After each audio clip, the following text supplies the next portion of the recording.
What up? Trent, Trey sucks at video games. We're back again with another episode of Dark Souls. So I did some stuff off screen. I got our dexterity up to 15, and also we had a bunch of random souls in our inventory that we no longer have because I used them. So for if you're a stickler for continuity, there it is for you.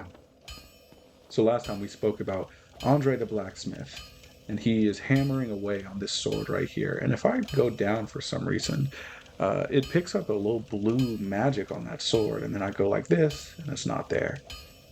I wonder if that's magic or it's just like the. Actually, that's probably the shadow on the anvil. I'm probably making this more than what it is, but let's talk to him. Well, you must be a new arrival. I'm Andre of Lordran. If you require smithing, then speak to me.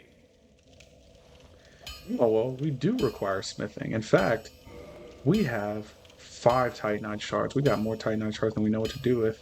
And this is what we can do with the Titanite shard. We can, oh, wrong button. We can make our weapons stronger. So I can do that to +1. Now it's going to go to +2, now to +3. And I need one more Titanite shard to get it to +4. Luckily for us, we can also buy Titanite shards from them. So let's do that. +4. We need 3 more to get it to +5. Can I buy 3? I can buy 2. But let's go ahead and buy 2. He's got some other items that are going to be important to us later, specifically the Crest of Artorias, but we'll look at that when that becomes relevant. But we can also learn a gesture from him. We can learn Hurrah. Thank you. And let's talk to Those him. weapons and armor are mighty sturdy indeed. But every hunk of metal has its breaking point. If you notice durability running low, it's time to repair. You can ask a blacksmith like myself, or do it on your own with a grindstone. The nice thing about weapons, they never betray you. So pay them a little respect, eh? No, sure, I will. I'm very thankful for this claymore I've got. Let's see, what else do you have to There say? are two types of weapon forging. There's reinforcement and there's ascension.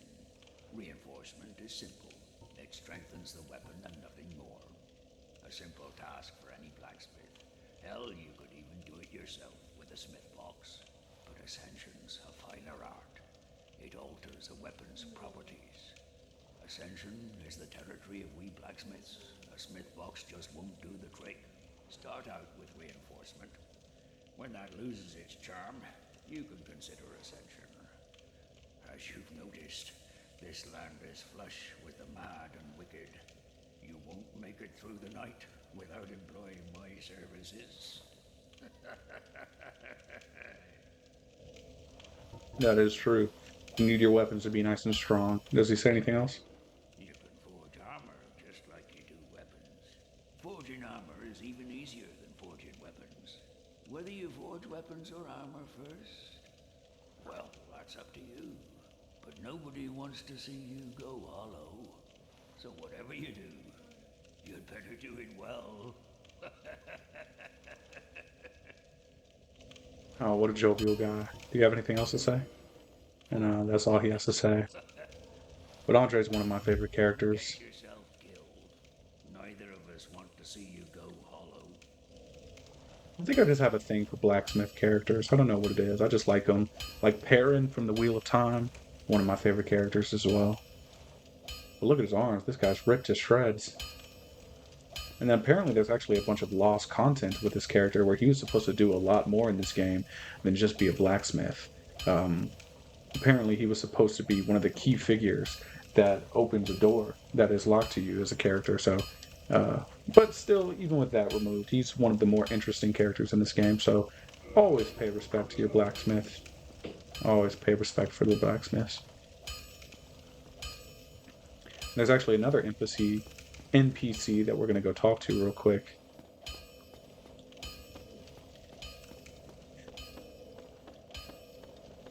Down here at this formidable fortress. This thing is terrifying, and there's another portcullis that is closed. But if you see over there, There's this interesting fellow, the Onion Knight. Hmm. Hmm. Hmm. Hmm. Hmm. Hmm. Oh, forgive me. I was absorbed in thought. I am Siegmeyer of Katarina. Quite honestly, I've run flat up against a wall, or a gate, I should say. The thing just won't budge, no matter how long I wait. And oh, have I waited. So here I sit, in quite a pickle, weighing my options, so to speak.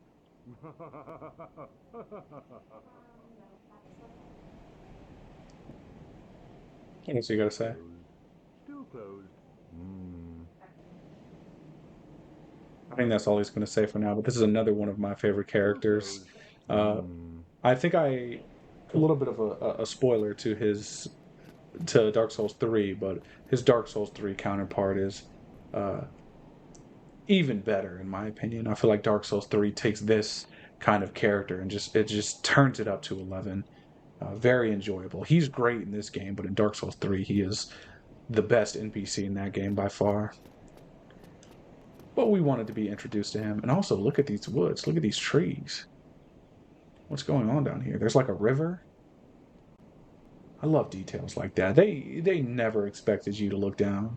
They expected you to just keep going and blah blah blah, just look. But no, if you look down, you'll be rewarded with the sight of a river flowing in some direction. Where is it going? I don't know. That's not the point. And look at these leaves on the ground. Just attention to detail. Little stuff like that makes these games so atmospheric. I feel like I'm there. Rest of this bonfire.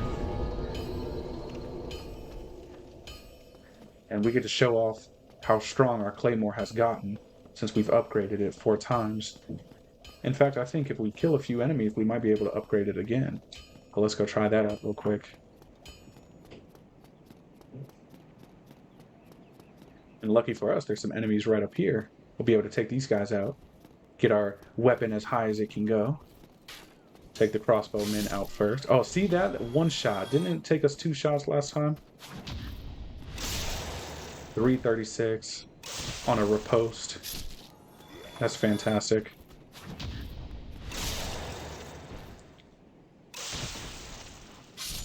Very good. And I think that can get us another Titanite shard, which means we'll be able to upgrade our weapon one last time. And I'll talk more about that whenever we actually get it. But let's run down here and talk to our best buddy, Andre the Blacksmith. Ding. Well, hello again. You seem to be doing all right. Need anything forged? Actually, I need to purchase an item. I need 1 Titanite shard. And reinforced weapon. Oh, you need 200 souls. Okay, so I can't do this. I need 400 souls for this. Get yourself killed. Neither of us want to see you go hollow. Alright, well, let's go kill some guys real quick. And then we'll come back and get our weapon as high as it can go.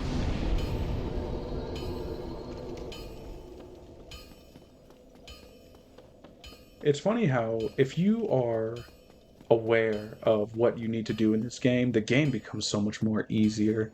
You know, this game kind of, in order for it to be difficult, it's kind of dependent on you being ignorant on what it has in store for you. Because once you understand the mechanics and you understand, um, you know, how to upgrade your weapons and where all the enemies are, the game actually becomes remarkably simple. It becomes very easy. Uh, Not to say it becomes the easiest game ever, but it's not nearly as tutorialized as some games of its time were. That seemed to be a huge draw of this game, is that it went back to NES level difficulty in the modern era. I think in a lot of ways people have overblown Dark Souls difficulty, which I think makes sense. You know, it's easy to romanticize how difficult this game is. But that's okay. But it's not nearly as difficult as people like to make it seem. I've actually gone so far as to say that Dark Souls games are only hard your first time through them. Well, hello again. You seem Yes, I do. I want to upload this or upgrade this all the way to +5. And if you'll notice, it actually disappeared from my inventory. And the reason why is because I need a special ember to ascend my weapons. So right now, he can only get my weapons up to +5, but there's an ember out there that I can give to him, and he'll be able to upgrade it even more.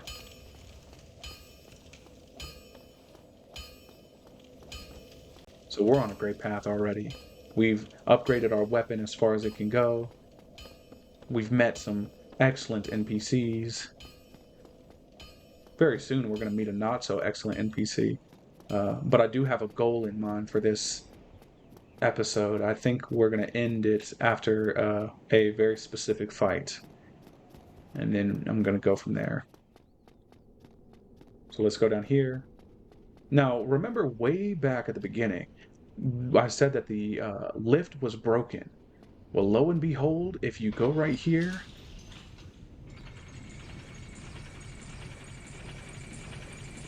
I wonder where this is going to take us.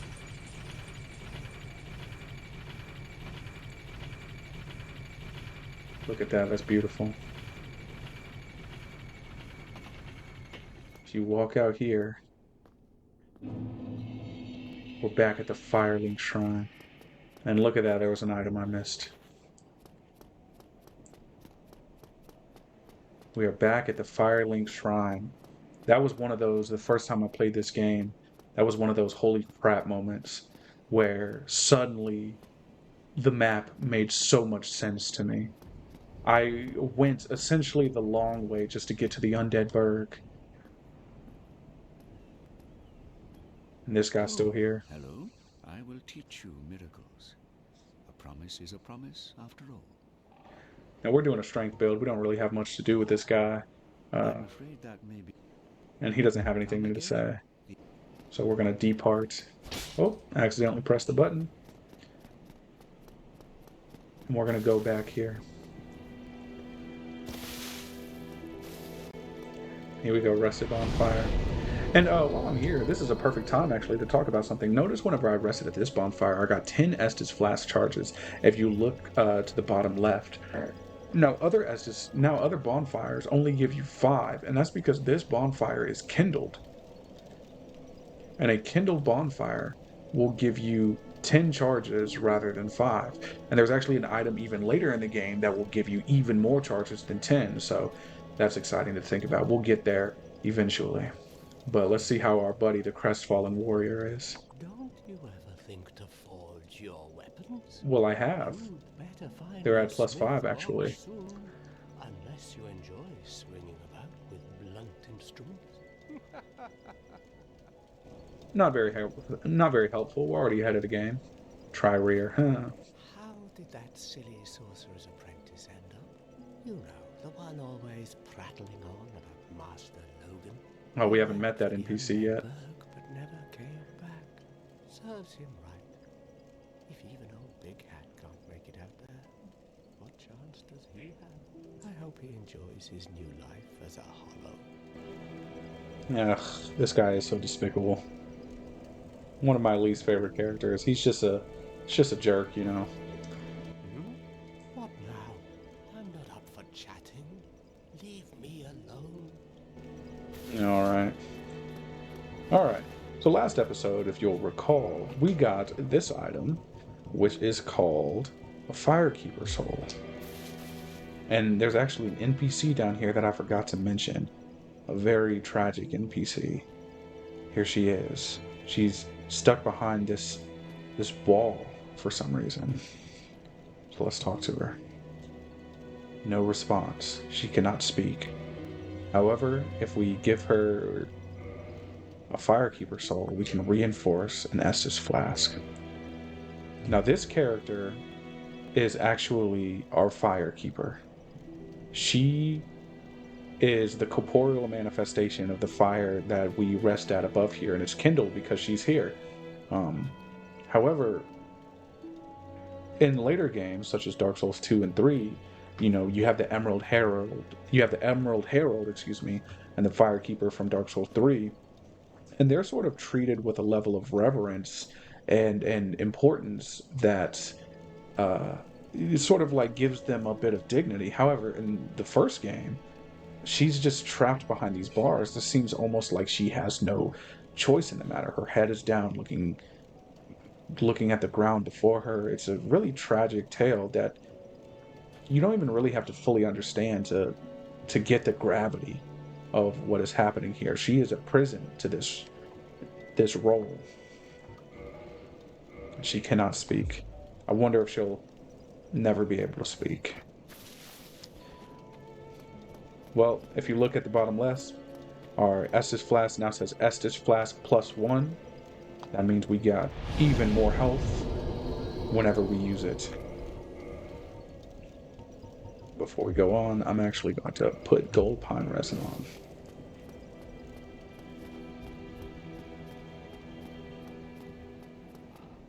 Actually, there's one more thing I want to do.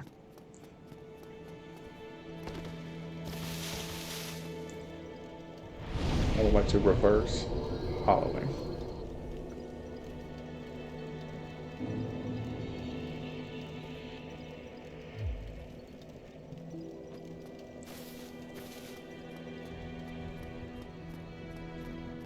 Oh, small detail I just thought about. Whenever you're in the Firelink Shrine, this tragic music plays. You'll notice when we're in other parts of the game, there's no music playing. It's sort of just the ambiance and the level taking over, which makes this game remarkably atmospheric. You know, you hear the water drips as they drip from the ceiling, and you hear the enemies dying or crying or whatever it may be. It's kind of eerie, and it really reinforces the terrifying nature of the world that we're in. But we are on a mission. We are human again, and we are human for a good reason. You guys will see it very soon.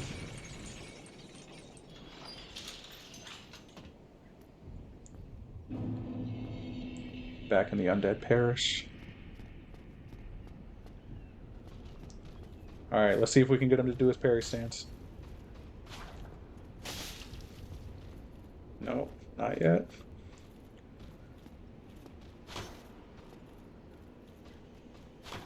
Alright, looks like he's not going to do it. Oh well. Alright. Also, we're about to deal with... Oh, I can't show you from that angle. That enemy. I don't know if you can see him. But that is the six-eyed channeler. He is not fun. Neither are these hollows. Remember earlier I said hollows are not really a big deal unless there's like 10 of them or 12 of them coming at you. These were the guys I had in mind. There's like 85 of them. It's not a very fun situation. Oh no, oh no.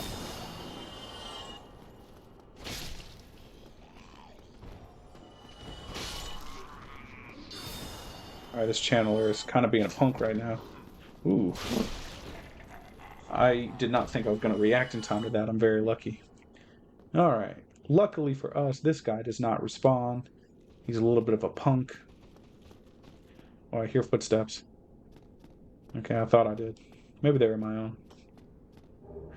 Large soul of a nameless soldier. And that is the bridge that we crossed earlier to get to that courtyard below.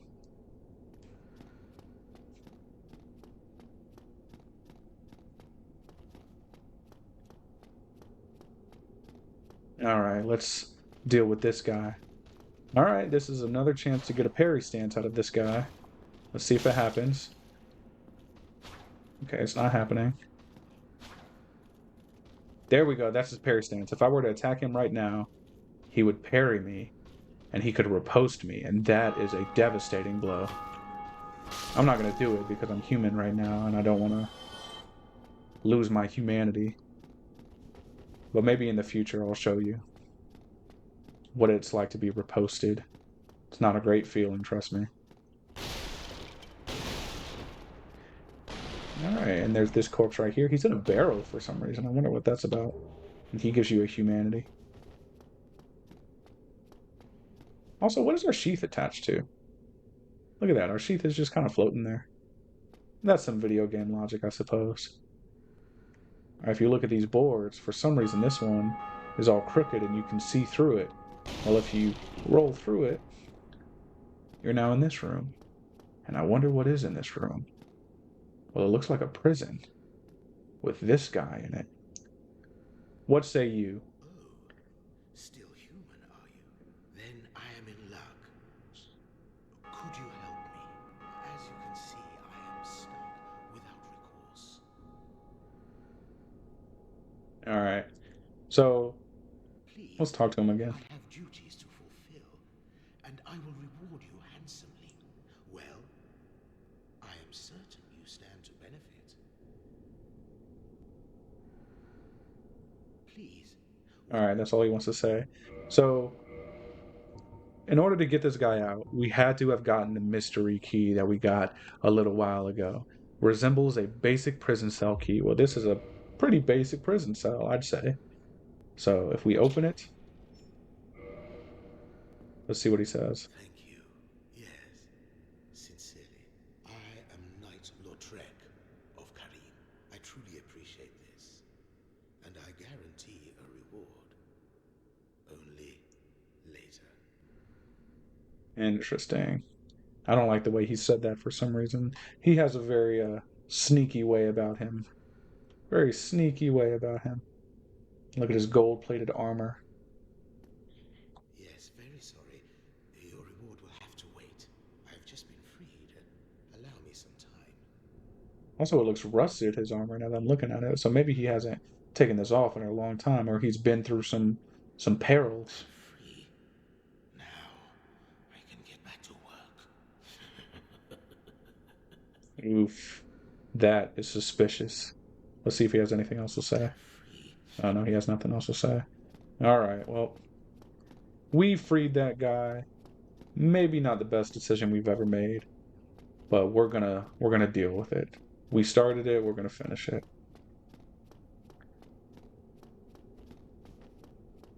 Matchmaking failed? What?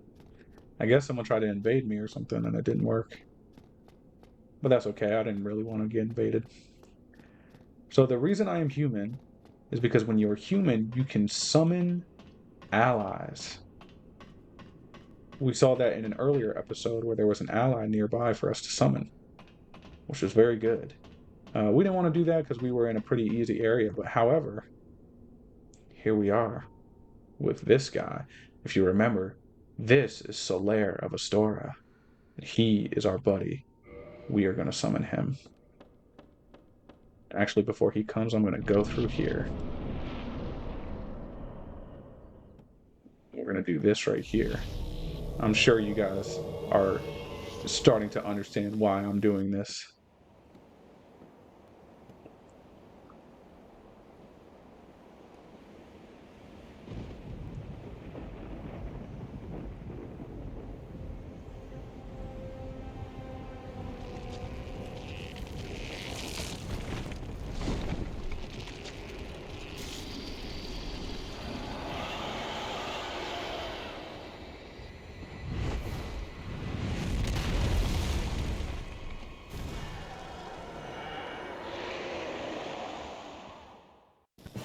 Boss fight.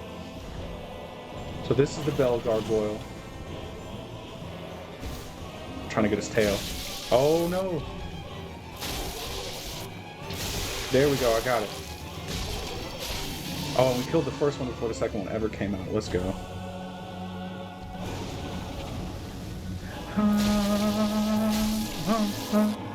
Alright. Thank you, Knight Solaire. We got a sunlight medal and twin humanities. So I'm sure you will. I made that look a lot easier than it really was, you know. So this boss, the twin gargoyles, is considered the first like true wall in Dark Souls. I remember the first time I played this. It took me like a week or two to beat these guys. I actually had to call one of my buddies and ask him for help. Like, how do I beat the Bell Gargoyles? These guys are difficult. And what it is essentially a DPS test, actually. Because remember we got our Claymore up to +5, and back then I didn't know about reinforcing your weapon, so I was essentially fighting them with a plain weapon, and I wasn't doing nearly as much damage. And if you're able to take the first one out rather quickly, the second one becomes easy peasy because he always does that fire breath attack. So you see, knowledge of this game makes the game easier, and I think that's true for most games. Most games are like that, where knowledge of the game makes it easier.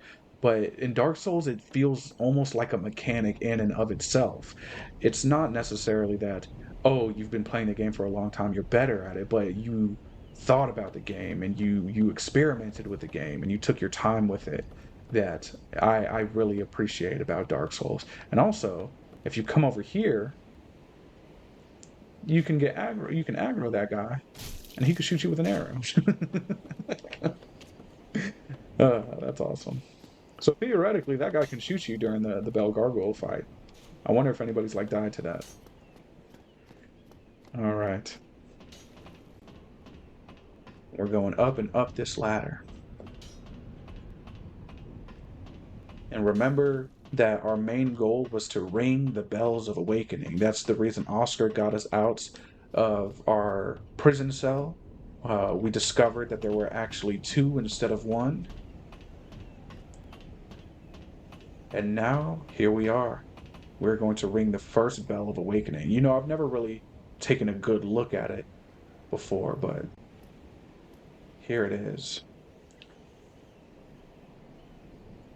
You know, because I'm American, I always think of the Liberty Bell whenever I look at a big old bronze bell like this, or whatever metal that is, but it's quite a piece of machinery. And also, I wanted to bring it up earlier, all those bells you hear while we were running through the game, those bells were other players that beat this boss fight. If you are playing online and ring this bell, there are other players that are playing as well, and if they beat this boss fight, when they ring the bell, you'll hear it in your game. So theoretically, someone else is going to hear me ring this bell right now.